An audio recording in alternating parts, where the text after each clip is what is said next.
اللهم قوني فيه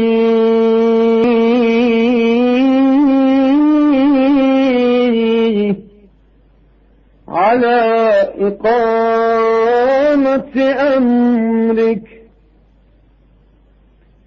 وأذقني فيه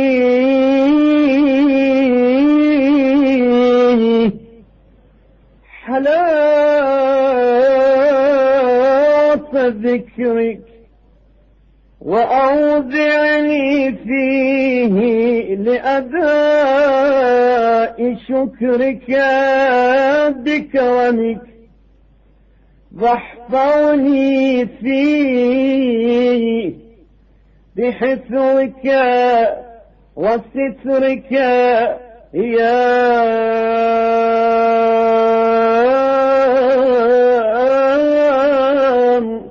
أبصر الناظرين.